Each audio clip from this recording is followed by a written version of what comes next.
राजसभा में श्री कृष्ण, बलभद्र और कुमार नेमिनाथ वगैरह बैठे हुए थे। उसी समय किसी ने पूछा, इस समय भारतवर्ष में सबसे अधिक बलवान कौन है?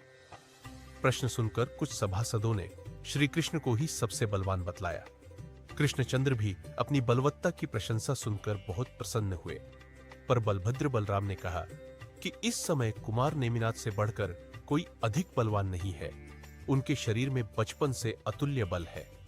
आप लोग जो वत्स कृष्णचंद्र को ही सबसे अधिक बलवान समझ रहे हो, यह आपका केवल भ्रम है, क्योंकि श्री कृष्ण और आप सब में जो बल है उससे कई गुना अधिक बल इनमें विद्यमान है।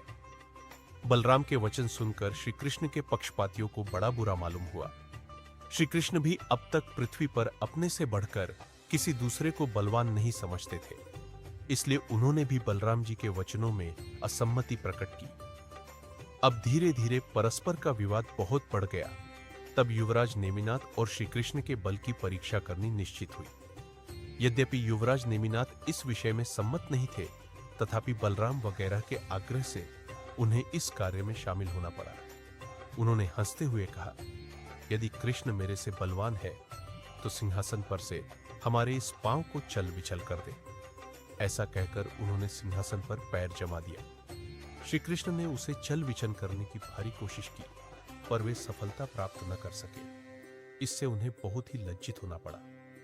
युवराज नेमिनाथ का अतुल्य बल देखकर उन्हें शंका हुई कि ये हमसे बलवान है, इसलिए कभी प्रतिकूल होकर हमारे राज्य पर आक्रमण न कर दे। श्री कृष्ण अपने इस सशंक हृदय को गुप्त ही रखे रहे। किसी एक समय शरद ऋतु में कृष्ण महाराज अपने समस्त अंतःपुर के साथ वन में जल क्रीड़ा करने के लिए गए थे। कुमार नेमिनाथ भी उनके साथ थे। कृष्ण की सत्यभामा आदि स्त्रियां सरोवर की ओर दृष्टि किए। नेमिनाथ के ऊपर जल उछालती हुई अनेक श्रृंगारमय वचन कहे। नेमिनाथ ने भी चतुराई पूर्वक उनके व्यंग भरे वचनों का यथोचित उत्तर दिया।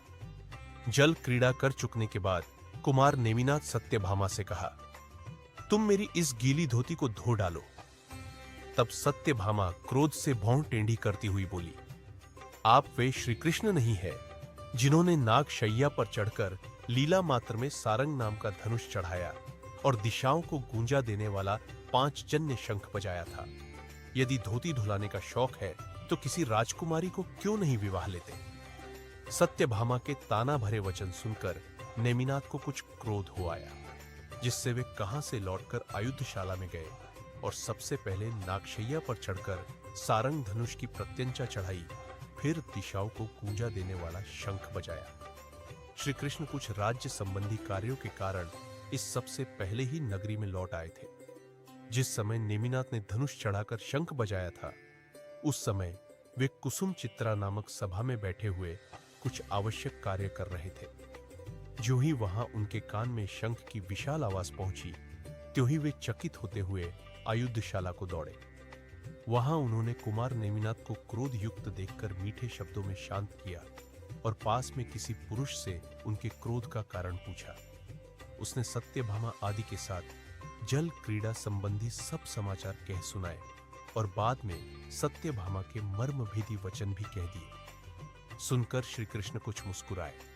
उन्होंने सत्यभामा के अभिमान पर बहुत कुछ रोष प्रकट किया और अपने गुरुजन समुद्र विजय, वासुदेव आदि के सामने नेमिनाथ के विवाह का प्रस्ताव रखा।